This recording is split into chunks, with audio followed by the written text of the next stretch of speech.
Mereka tuh percayanya, sebetulnya ini ajaran gereja ya, bukan ajaran Nasrani yang asli. Bahwa untuk bisa ke Allah itu harus melalui anaknya. Dan anaknya itu diutus ke bumi atas kasih sayang Tuhan. Lalu mati di kayu salib.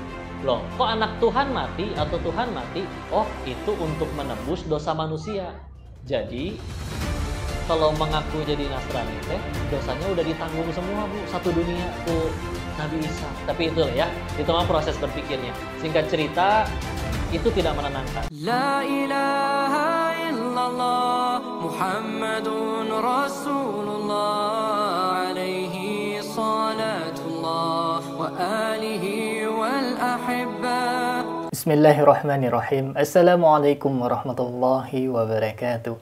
Alhamdulillahilladzi khalaqal mauta wal hayata liyabluwakum ayyukum ahsanu amala wa huwal azizul ghafur. Salatan wa salaman ala nabiyyina Muhammad sallallahu alaihi wasallam alladzi qad hamala an-nas minadh dhulumati ila an-nur minal jahiliyah ila al-islamiyah. Alhamdulillah, sahabat Allah masih mengizinkan kita untuk berjumpa kembali pada kesempatan yang sangat berbahagia ini.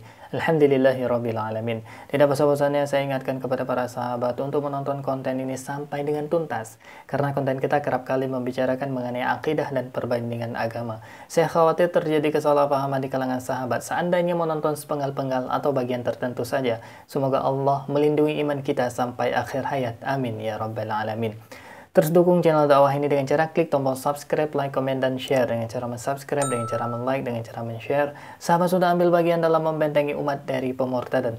Semoga Allah membalas kebaikan sahabat bagi yang sudah subscribe dengan balasan kebaikan berlipat ganda. Amin ya rabbal alamin. Baik sahabat, konten kita pada kesempatan kali ini merupakan konten yang cukup menarik juga kalau kita pikir-pikir sahabat, karena kita bisa mengambil ibrah dari kisah mu'allafnya seorang bandar judi yang paling besar, salah satu paling besar di Thailand sahabat. Siapa lagi kalau bukan Koh Dennis. Kita akan melihat sedikit cuplikan kisah hidup, proses berpikir dari Koh Dennis sehingga memutuskan untuk menjadi mu'allaf dan meninggalkan gelimangan harta di Thailand. Wow, ini sangat-sangat menarik untuk kita simak, untuk kita dengarkan dengan seksama, karena di sini ada ibrah. Karena sini Koh Dennis menceritakan dia melalui fase spiritual setelah mempelajari agama Kristen, setelah mempelajari agama Hindu, kemudian beliau mempelajari agama Islam, dan pada akhirnya beliau pun memutuskan untuk memeluk agama Islam. Karena tentu saja kita sebagai orang Islam meyakini bahwasanya agama Islam satu-satunya agama yang diridhai di sisi Allah. Bagi sahabat, tidak perlu berlama-lama, langsung saja kita melihat. Ini dia cuplikan videonya. Di dalam Al-Quran, Muhammad SAW disebutkan berapa kali? Ada yang tahu? 5 ya. 4 dengan kata Muhammad. Udah gitu 1 dalam kata Ahmad. Surat 61 As-Sof di ayat 6 kiri atas. 4 dalam bentuk Muhammad. Ya. Lalu berapa kali kalau misalkan Nabi Isa alaihissalam disebutkan dalam Al-Quran? Ada 25 kali. Oh, berarti benar Nabi Isa dong. Ya nggak bisa kayak gitu standarnya. Kalau bicara banyak-banyakan disebutin, Nabi Musa lebih banyak 124 kali. Firaun lebih banyak, ya kan? Terus Firaun Tuhan gitu kan enggak? Ya, berarti lebih banyak bukan. Terus mereka tuh percayanya, sebetulnya ini ajaran gereja ya, bukan ajaran Nasrani yang asli. Bahwa untuk bisa ke Allah itu harus melalui anaknya. Dan anaknya itu diutus ke bumi atas kasih sayang Tuhan. Lalu mati di kayu salib. Loh, kok anak Tuhan mati atau Tuhan mati? Oh, itu untuk menebus dosa manusia. Jadi, kalau mengaku jadi Nasrani dosanya udah ditanggung semua, Bu. Satu dunia ku Nabi Isa. Genah amat. Ya. Dan itu bertentangan dengan yang diajarkan Islam, bahwa setiap orang akan bertanggung jawab atas dosanya masing. Wala tuwaziratu wizra ukhra, ya. Maka muncul kan pertanyaan, coba jawab, ya. Rasulullah Muhammad SAW sudah wafat belum? Sudah. Di dalam Islam, Nabi Isa alaihissalam atau yang mereka sebut Yesus udah meninggal belum? Belum. Nanti turun untuk membunuh Dajjal, ya. Berarti hebatan mana? Kalau misalkan Rasul Muhammad sudah wafat, tapi Nabi Isa masih hidup, hebatan mana kata dia? Bilangnya gitu kan? Tapi tinggal tanya balik, loh tunggu dulu. Tadi kan katanya mati di kayu salib buat menembus dosa manusia. Sekarang jadi masih hidup apa udah mati nih? Oh, heeh. Ya.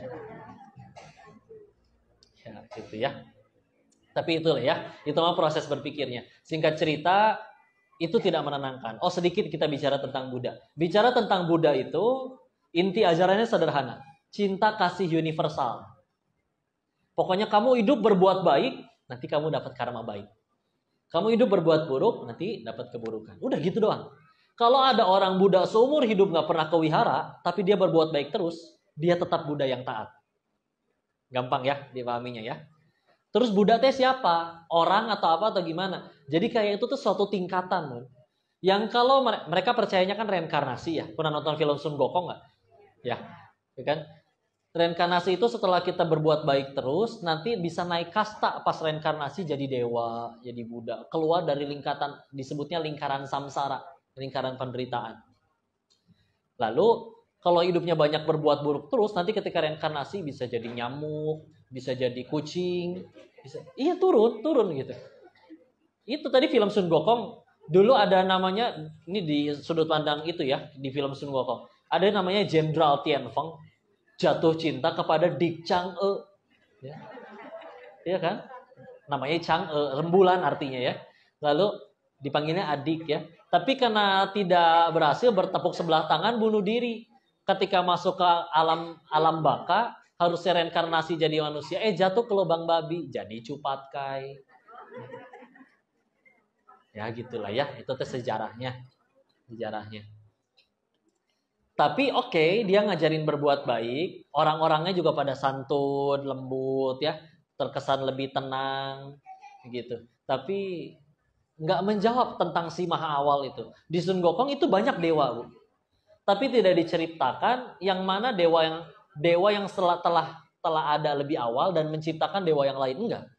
Tahu-tahu banyak, kita jadi bingung pengen berdoa ke yang mana. Ya.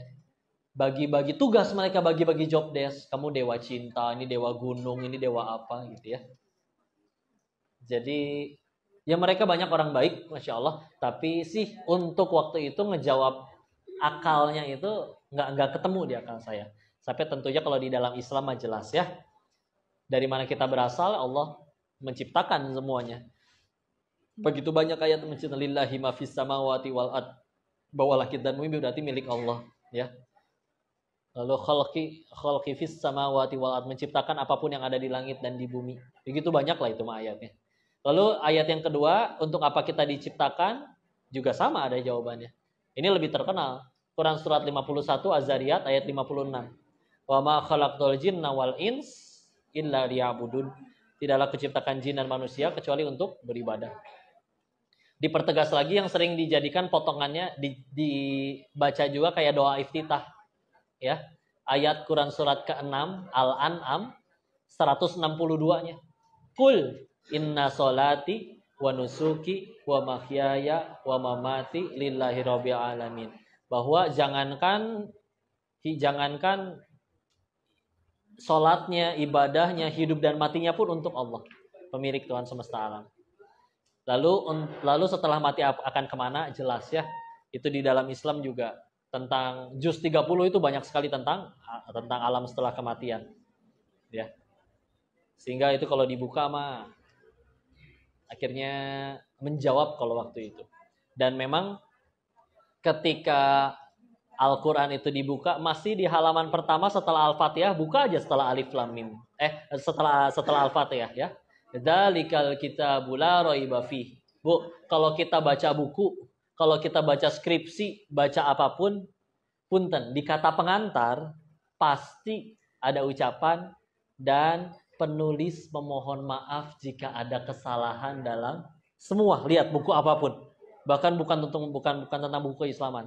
Kitab yang ini, setelah Al-Fatihah, ditegaskan, ini adalah kitab yang tidak ada keraguan di dalamnya. Dzalikal kitabul la raiba fihi hudal lil muttaqin, petunjuk bagi orang yang bertakwa. Baik sahabat, kita sudah menyaksikan kesaksian ya dari Koh Denis ini, sahabat yang memilih untuk mu'alaf dan akhirnya beliau memilih untuk memeluk agama Islam setelah mempelajari agama Kristen itu dosa ditebus oleh anak Tuhan. Dan kemudian beliau mempelajari tentang agama Buddha yang adanya reinkarnasi. Ketika kita melakukan kebaikan maka kita akan mendapatkan ganjaran atau hukum karma. Itu berlaku bagi agama Buddha. Baik sahabat, dari kesaksian beliau mengatakan bahwasanya tidak masuk di akal konsep-konsep agama yang beliau pelajari sebelumnya. Seperti yang sudah beliau jelaskan, ya intinya tidak menenangkan, tidak menjawab pertanyaan-pertanyaan yang basic bagi kita seorang hamba ketika beliau mempelajari agama di luar daripada Islam. Ini sangat penting, hal yang dasar. Dari mana kita berada, siapa yang menciptakan kita, siapa yang kita sembah, untuk apa Allah menciptakan kita, itu dalam Islam terjawab. Sedangkan di agama tetangga-tetangga tidak ada yang menjelaskan secara jelas, tentunya melalui tafsir-tafsir dari pemuka-pemuka agama setempat.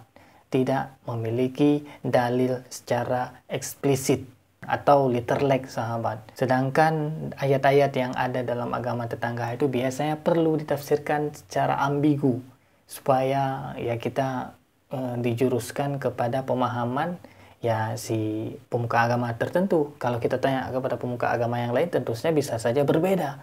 Sedangkan Al-Quran ini memiliki makna yang sangat-sangat jelas. Secara literlek ini memiliki makna yang sangat eksplisit ataupun sangat-sangat jelas.